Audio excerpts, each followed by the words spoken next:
আচ্ছা বাবা, আপনারাই বলুন, মালা তিলক করলেই কি বৈষ্ণব হওয়া যায়? অসম্ভব। আমরাও তো মালা তিলক করেছি। সারা জীবন যদি কীর্তন করি, সারা জীবন যদি হরি কথা বলি, তবু কোনোদিনও বৈষ্ণব হতে পারবো না বাবা। কারণ বৈষ্ণব হওয়া সামান্য কথা নয়। ভক্ত বড় শক্ত কথা, পণ্ডিত রইল বসে। ভক্ত বড় শক্ত কথা, পণ্ডিত রইল বসে। গাছের ফলটি গাছে রইল, কিন্তু বৃন্ত পড়ল খসে। বড় শক্ত কথা ভক্ত। কেন? তার প্রমাণ জানেন? একটা সাক্ষাৎ প্রমাণ দিই। একবার নবদ্বীপে গৌর হরির মনে ইচ্ছা জাগলো যে আমি আমার বাড়িতে একটু হরিদাসকে সেবা করাবো। হরিদাস, যার পূর্বের কাহিনী আপনারা জানেন। এই হরিদাস যে ছিল সৃষ্টিকর্তা ব্রহ্মা বাবা, একটা পাপের জন্য তার জন্ম হয়ে গেল মুসলমানের ঘরে, নাম হলো যবন।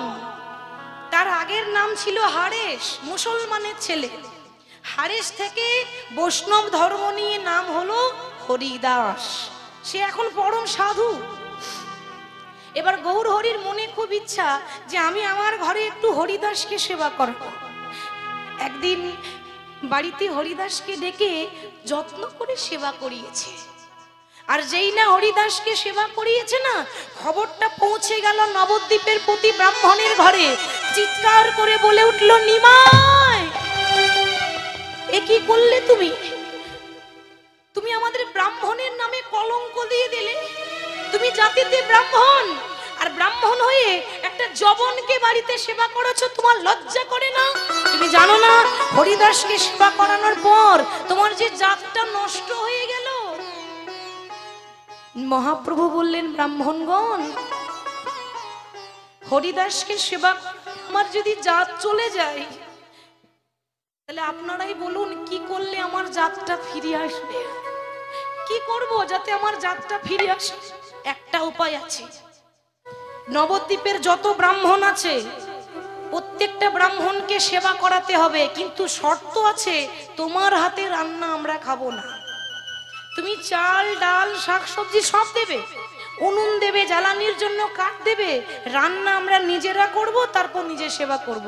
কারণ তোমার তো জাত চলে গেছে, আর তোমার হাতে রান্না কিন্তু আমরা খাবো না। আমরা তোমার ঘরে বসে নিজের হাতে রান্না করে সেবা নেব, তবে তোমার জাত ফিরে আসবে। ঠিক আছে, তাই যদি হয় আগামীকাল সকাল বেলায় গোটা নবদ্বীপের ব্রাহ্মণদের নিমন্ত্রণ রইল। যত ব্রাহ্মণ আছেন সবাই আসবেন আমার বাড়িতে। পরের দিন গৌর হরি, সে ভগবান ব্রজের বাঁকা কৃষ্ণ গৌর হয়েছে। পরের দিন বাবা একটু লক্ষ্য করুন, সকালবেলায় সব ব্রাহ্মণরা এসেছে। এসে দেখে কি গো, না চাল ডাল শাক সবজি উনুন জ্বালানির জন্য কাঠ সবই রয়েছে, কিন্তু আগুন দেয়নি। ব্রাহ্মণরা বলছে, নিমাই, তুমি আমাদের ডেকে এনে অপমান করলে। তুমি যে এত কিছু দিয়েছো, তা আমরা যে রান্না করব, তো উনুনটা জ্বালবো কি করে? কই আগুনটা তো দিতে হবে, আগুনটা দাও। গৌর হরি বললেন, ব্রাহ্মণগণ, আমি তো শুনেছিলাম যারা প্রকৃত ব্রাহ্মণ হয় তাদের নাকি মুখ দিয়ে আগুন বের হয়। ঠিক তো? এটা সত্য কথা, এটা আগে হতো, পুরাণে বর্ণনা আছে, সত্য যুগে ত্রেতা যুগে এটা হতো। যারা প্রকৃত ব্রাহ্মণ হয় তাদের মুখ দিয়ে আগুন বের হয়। আপনারা তো ব্রাহ্মণ, আপনাদেরকে আগুন দেব কেন? আপনারা মুখ দিয়ে আগুন বের করে উনুনটা জ্বালিয়ে নেন। নিমাই, ডেকে এনে অপমান করছো, এটাও কি কখনো সম্ভব?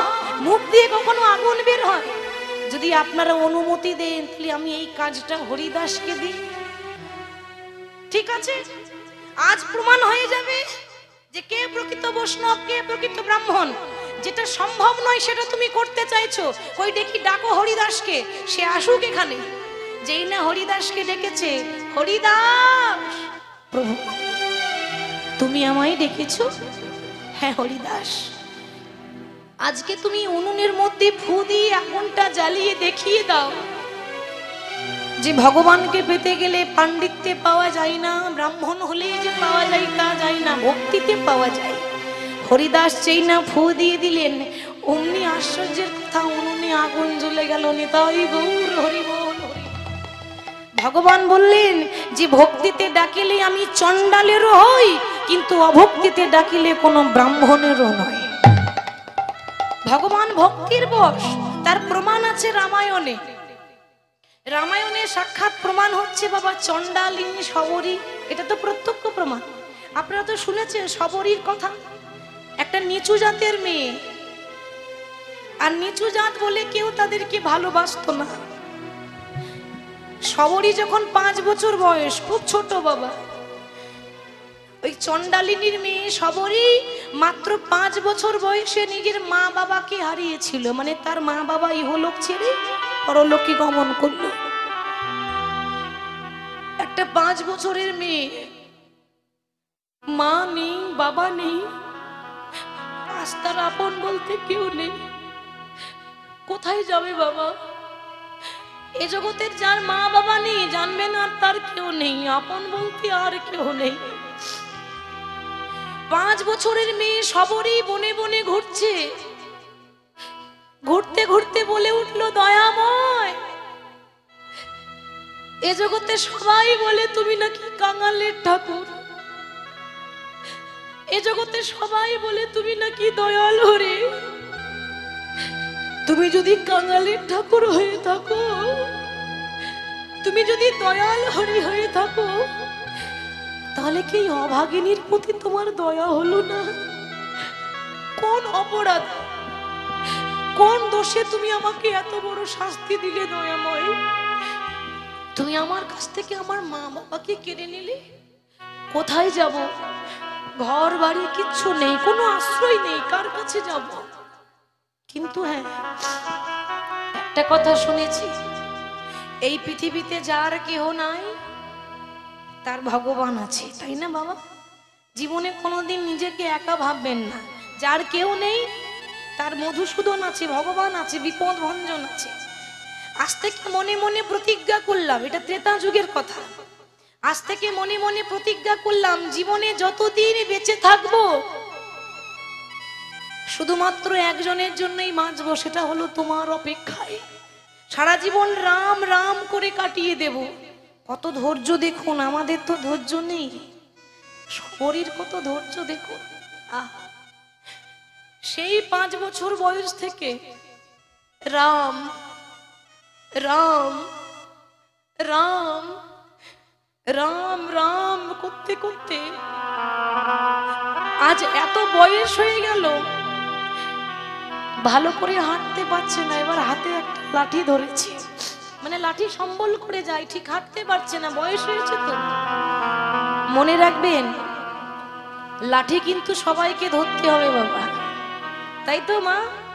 বয়স্ক মানুষ যখন রাস্তায় কষ্ট করে লাঠি নিয়ে যায়, আমরা অনেকে মূর্খ ঠাট্টা করি, ওই দেখ বুড়ো হয়ে গেছো তো কেমন করে যাচ্ছে দেখ। ভুলে গেলে হবে না যে আমারও সেই দিন আসবে, আমিও এরকম সারা জীবন থাকবো না, আমাকেও একদিন লাঠিটা ধরতে হবে। বেলা যে যায়, বাসনায় আগুন দিতে হবে তো, আর তো কামনা বাসনা নিয়ে পড়ে থাকলে হবে না। থাকে কোথায়? একটা বনের ভেতরে, পঞ্চবটির বন, একটা তাল পাতার কুঁড়ে ঘর। কুঁড়ে ঘরে বসে বসে আসার পথে নয়ন দিয়ে বলছে, প্রভু জানি না কোনোদিন তোমার চরণ পাবো কিনা, কারণ আমার তো চলে যাবার সময় হয়ে গেল, বয়স হয়ে গেছে, জানি না কখন চলে যাব। কিন্তু যাওয়ার আগে একটা কথা তোমাকে জানিয়ে যাই, যাওয়ার আগে তোমার চরণে আমি একটা নিবেদন করে যাই দয়াময়। শুনেছি এ জগতে ইহলোক থেকে পরলোকে যাবার সময় মাঝখানে একটা নদী পার করতে হয়, যে নাম হচ্ছে বৈতরণী নদী, তাই তো বাবা? আমাকেও তো একদিন যেতে হবে বাবা। আমি যদি পার হতে না পারি, তুমি তো সেই কান্ডারি যাকে হাতে ধরে তুমি পার করে দাও। এ জগতে সবাইকে ভগবান নিজের হাতে ধরে পার করে দেয়, তাহলে আমি যদি পার হয়ে যেতে না পারি, সেদিন যেন আমার হাতে ধরে তুমি যেন পার করে নিও। আমার জীবনী নদীর তুমি নাইয়া রে,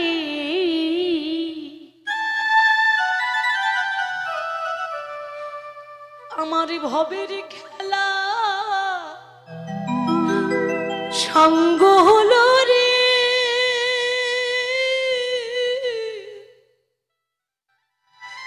সেদিন দিও পার করি রে আমার জীবন নদীর নাইয়া। নিতাই গৌর হরি বল হরি বল। নাইয়া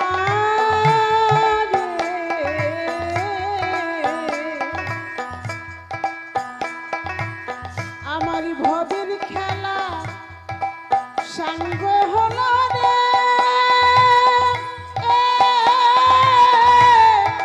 দিও পার করিয়া আমার জীবন নদী নাইয়া।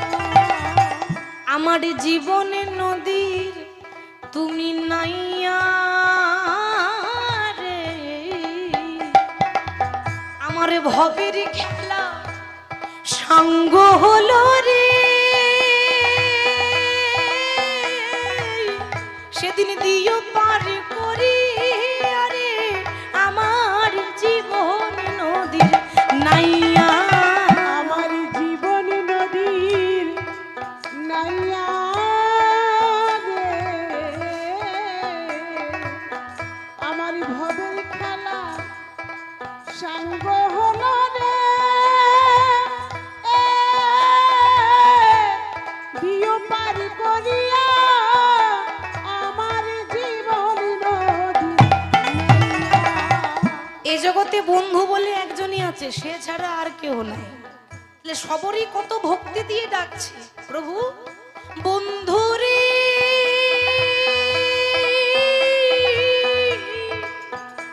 ওই আমি কামনা বাসনার হাটে বেঁধেছিলাম বাসা, আমি কামনা বাসনার হাটে বেঁধেছিলাম বাসা, ওই আমি কামনা বাসনার হাটে বেঁধেছিলাম বাসা, আমি কামনা বাসনার হাটে বেঁধেছিলাম বাসা, আজ বাসায় আমার ভেঙে গেল রে,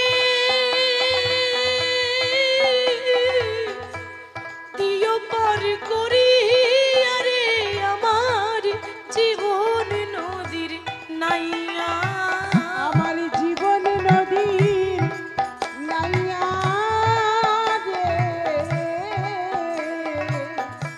ভবের খেলা সাঙ্গ হলো রে,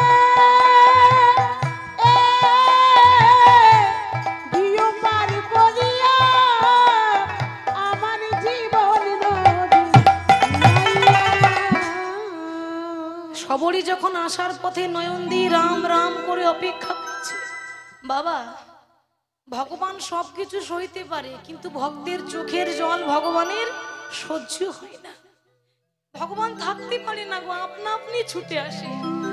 সবরই দুঃখের অবসান যখন হলো তখন রাম আর লক্ষণ, রাবণ যখন সীতা হরণ করে নিয়ে চলে গেল তখন রাম লক্ষণ ওই পঞ্চবটির বনে হা সীতা হা সীতা হা সীতা বলে কাঁদছে।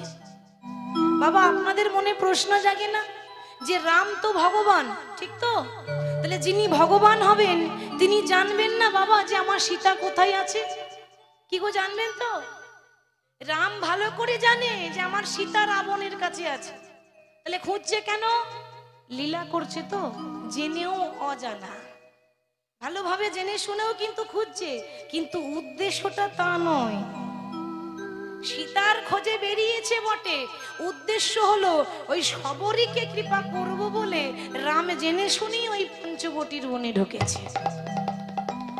এবার যেই না শবরীর তাল পাতার কুড়ে ঘর আলো করে যেই না জগতের আলো এসে দাঁড়িয়েছে, ভগবান যেই না এসে দাঁড়িয়েছে, শবরী অবাক হয়ে গেল, মনে মনে চিন্তা করছে আমি কি সত্যি সত্যি যেটা দেখছি সেটা কি সত্যি? বাবা যোগী যারে যোগে পাই না, মুনি যারে ধ্যানে পাই না, সে এসেছে কাঙালিনীর ঘরে, অভাগিনীর ঘরে। এতদিন পর ভগবান এসেছে, ছোটবেলা থেকে অপেক্ষা করলাম।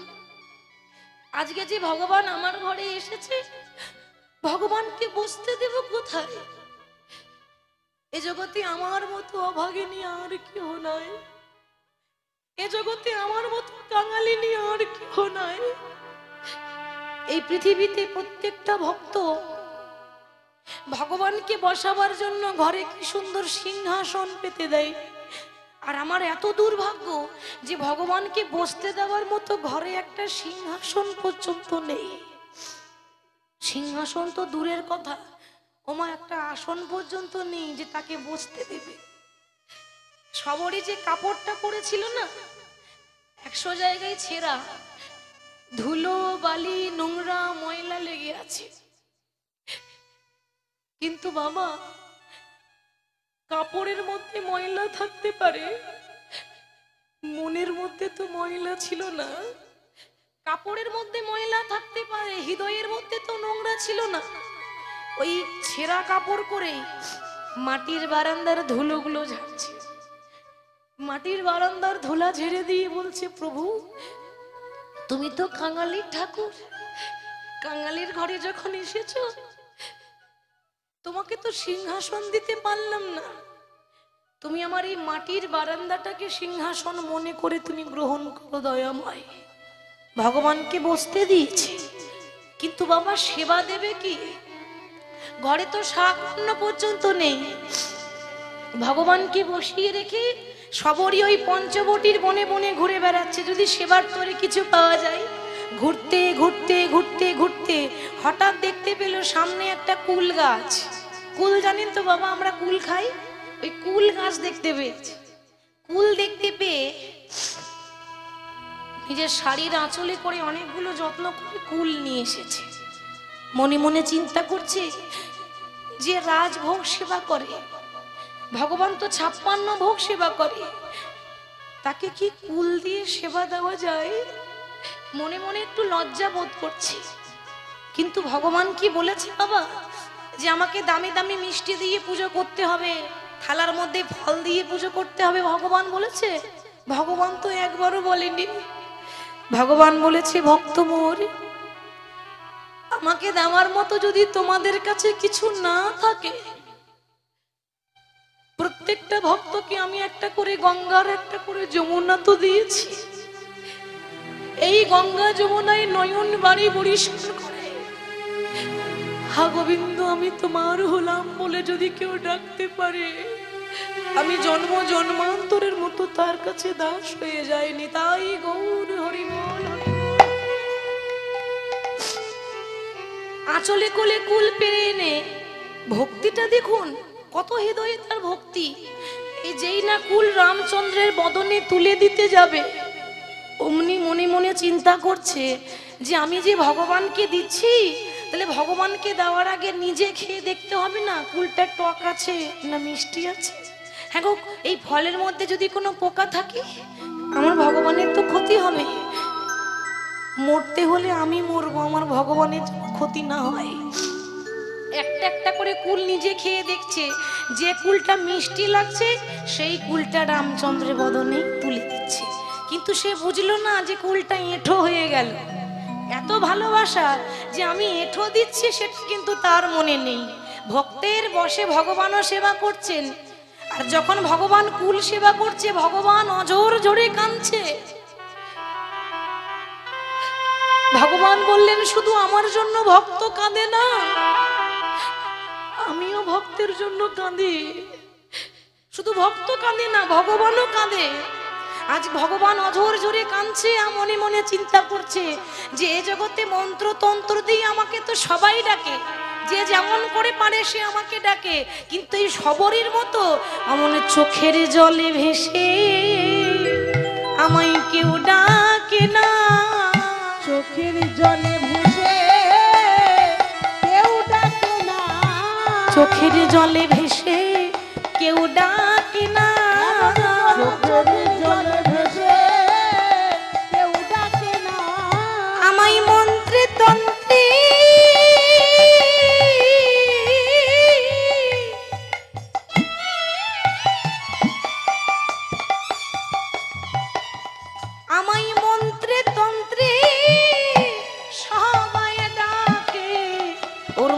চোখের জলে ভেসে কেউ ডাকে না। আমায় মন্ত্রে তন্ত্রে, আমায় মন্ত্রে তন্ত্রে সবাই ডাকে,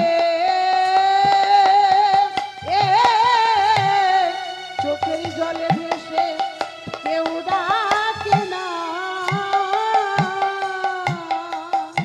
ভগবান এখানে প্রমাণ করে দিলেন যে মুচি হয়ে সূচি হয় যদি কৃষ্ণ ভজে, সূচি হয়ে মুচি হয় যদি কৃষ্ণ ত্যাজে। তাহলে ভগবানকে ভক্তি দিয়ে পাওয়া যায়। তাই সে শিবাসে রাঙি নাই, তার ভক্তি ছিল বলে তার ঘরে মহাপ্রভু নামে প্রেমী মাতোয়ারা। ভক্তকে সঙ্গে নিয়ে একা একা তো হবে না, তো একাই ঘরে বসে গাইতে পারতাম। ভক্ত ছাড়া কোনো মূল্য নেই, আপনারা সাহায্য না করলে ভালো লাগবে না। তাই ভক্তকে সঙ্গে নিয়ে নাম করছি। কেমন ভাবে? সুরধ্বনির কিনারায়। আমার লক্ষ্মী মায়েদের বলছি, একটু উলুধ্বনি দেওয়া যাবে? দেওয়া যাবে? আর একটু জোরে হবে না? দেখি আর একটু দিয়ে দেন। নিতাই গৌর হরি বল, হরি বল। ওগো সুরধ্বনির কিনারায় সোনার নুপুরে দিয়া পাই, ওই দেখো নাচে আমার গৌরাঙ্গরা। করতালি দিয়ে সবাই মিলে।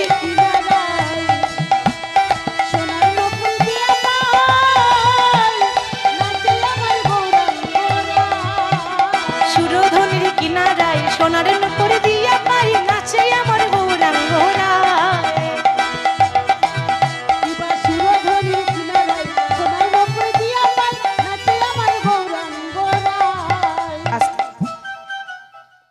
এমনিতে তো পেছনে ভক্তদের মুখ দেখতে পাচ্ছি না, তাই না? তো সত্যি কথা বলতে গেলে আপনাদের মুখ না দেখলে ভালো লাগে না, কারণ আপনাদের সঙ্গে কথা বলছি। এবার আমি যদি একাই একাই বলি তাহলে ভালো লাগবে? তাই আপনাদের মুখটা আমার দেখা চাই। তো পেছনে তো দেখতে পাচ্ছি না, তবে একটা অনুরোধ করবো, একটু জোরে জোরে করতালি দেবেন। কেমন? করতালি দিয়ে নাম করার নিয়ম। আমরা কলিযুগের মানুষ তো বাবা, আমাদের এই করতালি গুলো হয়ে গেছে প্লাস্টিকের করতালি, সাউন্ড হয় না।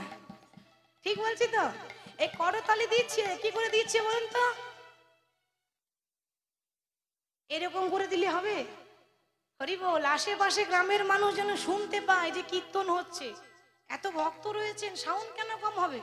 11,000 ভোল্টেজ চাই। হ্যাঁ, সব একটা জোরে জোরে করতালি দিয়ে। সুরধ্বনির কিনারায় সোনার নুপুরে দিয়া পাই, নাচে আমার গৌরাঙ্গরা। সুরধ্বনির কিনারায় সোনার নুপুরে দিয়া পাই, নাচে আমার গৌরাঙ্গরা। আহা, সুরধ্বনির কিনারায় সোনার নুপুরে দিয়া পাই, নাচে আমার গৌরাঙ্গরা। সুরধ্বনির কিনারায় সোনার নুপুরে দিয়া পাই, নাচে আমার গৌরাঙ্গরা।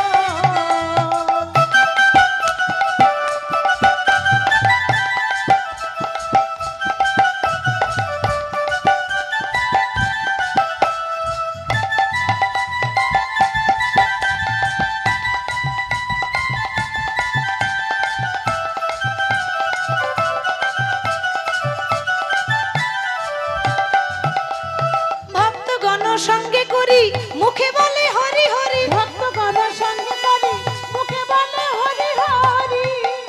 আহা, ভক্তগণ সঙ্গে করি মুখে বলে হরি হরি। ভক্তগণ সঙ্গে করি মুখে বলে হরি হরি। আরে নয়নে প্রভু ফিরে ফিরে চায়, আরে নয়নে প্রভু ফিরে ফিরে চায়, আরে নয়নে প্রভু ফিরে ফিরে চায়। আরে নয়নে প্রভু ফিরে ফিরে চায়। সুরধ্বনির কিনারায় সোনার নুপুরে দিয়া পাই, নাচে আমার গৌরাঙ্গরা। এবার সুরধ্বনির কিনারায় সোনার নুপুরে দিয়া পাই, নাচে আমার গৌরাঙ্গরা।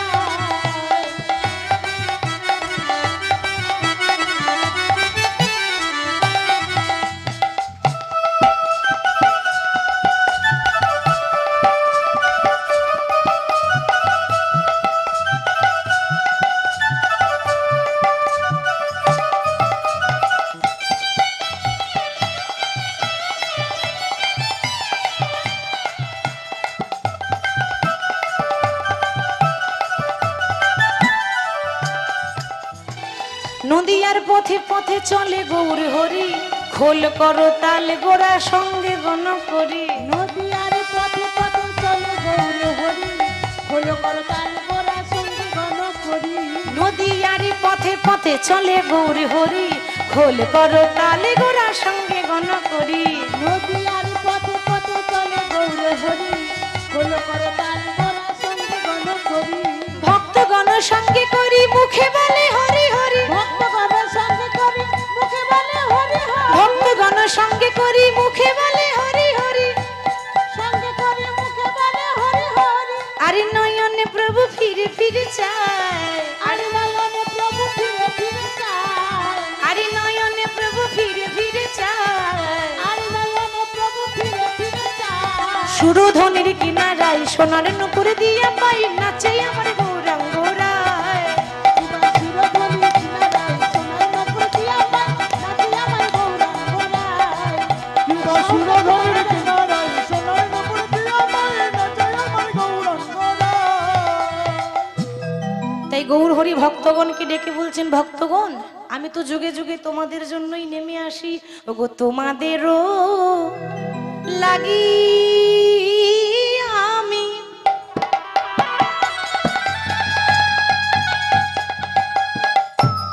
হলাম অবতার। তোমাদেরও লাগিয়া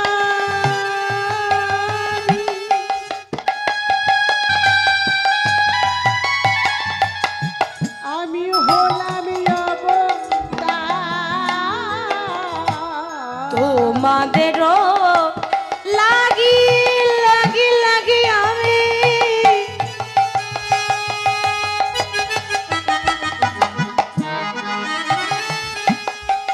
আমি হলাম অবতার। তোমাদেরও লাগিয়া আমি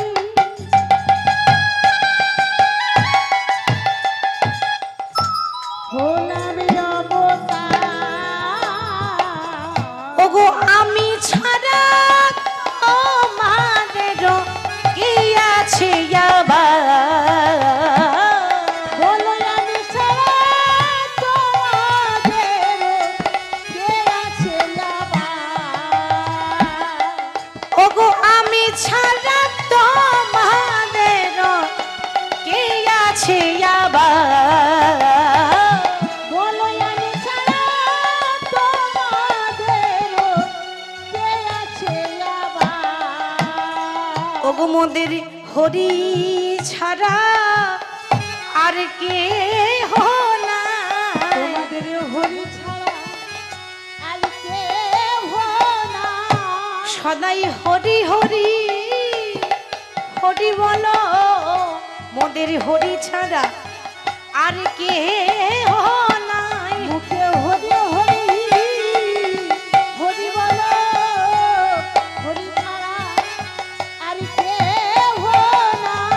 ওগো আমার তেরো লাগি গোরা হলেন অবতার। ওগো হরি ছাড়া তোমাদেরও কে আছে আবার? ভগতি বিনোদ প্রভু চরণে ধরিয়া, চরণে ধরিয়া ওগো হরি নামে মহামন্ত্র লইল মাগি। ওগো হরি নামে মহামন্ত্র লইল মাগিয়া। আসুন, আমরা এতক্ষণ গৌর কথা বলছিলাম। কলিযুগের মানুষ আগে গৌর কথা বলতে হয়, তারপর বিষয়ে যেতে হয়। এবার বিষয়ে যাব। আচ্ছা, আপনারা আমাদের বীরভূম জেলার সব থেকে বড় মেলা হচ্ছে জয়দেবের মেলা, নাম তো শুনেছেন। আচ্ছা, কারোর যাওয়া হয়েছে এখানে? হয়েছে? বাহ বাহ বাহ, খুব সুন্দর। তো সব থেকে বড় মেলা হচ্ছে জয়দেবের মেলা। আমরা বলি জয়দেব ধাম, তাই না বাবা?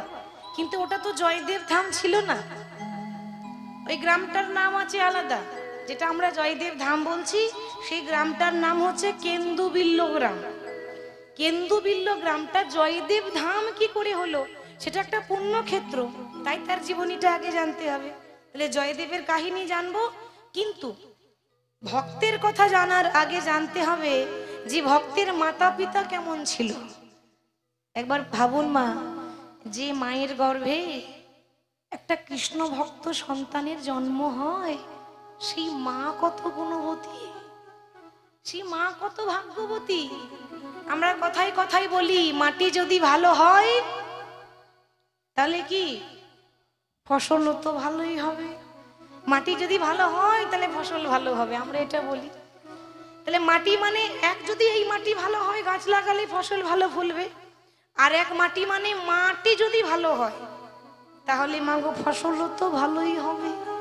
মা কাকে বলে তার ছোট্ট উদাহরণ দিই, প্রসঙ্গ এলো তাই বলছি। কশ্যপ মুনির 11টা স্ত্রী ছিল, কশ্যপ মুনি। তো কশ্যপ মুনির 11টা স্ত্রীর মধ্যে এই কশ্যপ মুনি হচ্ছে পিতা দক্ষরাজ, মা দুর্গার বাবার নাম হলো দক্ষরাজ। এই দক্ষরাজার কিন্তু জামাই, কারণ দক্ষরাজার টোটাল কিন্তু 60টি কন্যা, টোটাল 60টি। হরি বল, ভাগবতে বর্ণনা করা যায়। তো তার মধ্যে এক হচ্ছে চন্দ্রদেব, সে হচ্ছে এক জামাই। শিব হলো জামাই, কিন্তু জামাই বলে মেনে নেয়নি। ভোলানাথকে জামাই বলে মেনে নেয়নি, কেন? শ্মশানে ঘুরে বেড়ায়, ভালো ড্রেস পরে না। ভালো ড্রেস পরলেই তো ভালো, মানুষ তো বাইরেরটাই দেখে, ভেতরটা কেউ দেখে না, তাই না? ভোলানাথ বৈষ্ণব, তার বিলাসিতা নেই, তার এত সাজ নেই বলে লোকে ভালোবাসে না। তাই দক্ষ রাজাও ভালোবাসতো না সেই জামাইকে। আর আরেক জামাই হলো কশ্যপ মুনি। 11টা স্ত্রীর মধ্যে 4টি প্রধান। মাগো, 4টি প্রধান কে কে?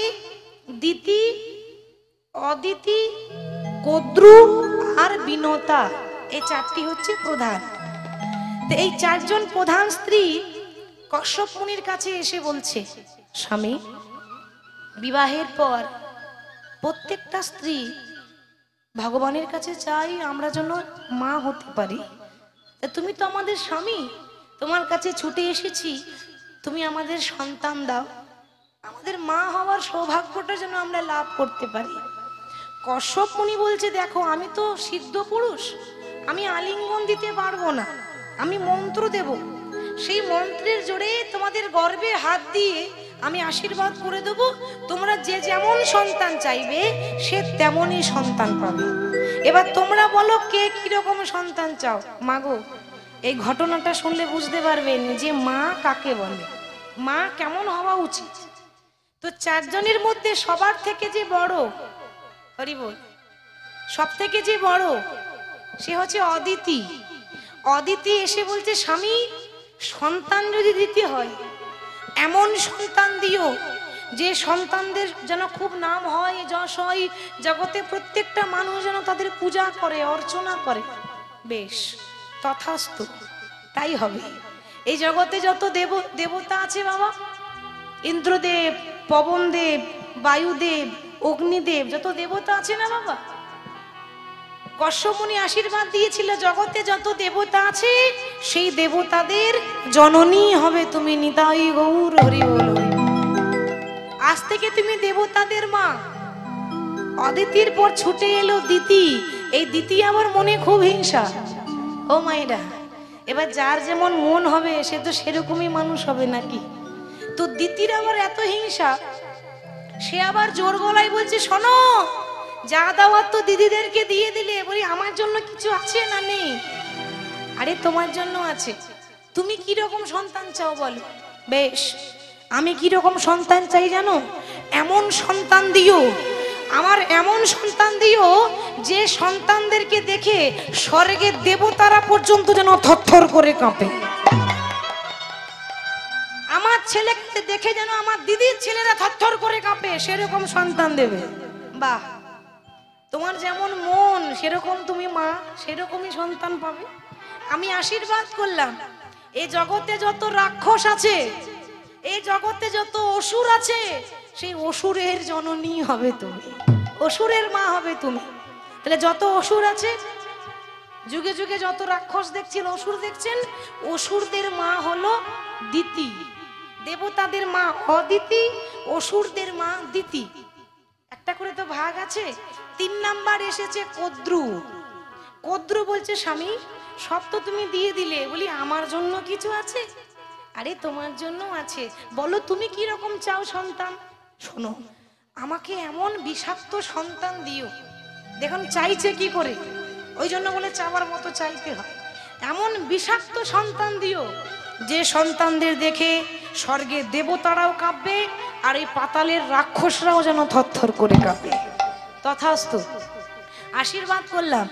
এই জগতে যত সাপ আছে সে সাপেদের জননী হবে তুমি, নিতাই গৌর হরি বল হরি বল। তা যত সাপ দেখেছেন, সাপেদের জন্ম কে দিয়েছে? সাপেদের মা হলো কদ্রু। কদ্রু হচ্ছে সাপকে জন্ম দিয়েছে। সব বিষাক্ত, এক একটা বিষাক্ত, একেবারে 100 বলেই কাজ হয়ে যাবে। হরি বল। 4 নাম্বার কি? বিনতা। যেমন নাম তেমন স্বভাব। বিনতা মানে খুব নরম স্বভাবের মেয়ে, সবসময় মাথাটা নিচু করে কথা বলে, এত সম্মান দেয়। এবার দেখবেন স্ত্রীদের মধ্যে যে ছোট হয় তার কদর একটু বেশি হয়, তার আদর বেশি হবে। তাহলে বিনতাকে ওই কশ্যপ মুনি আদর করে বিনু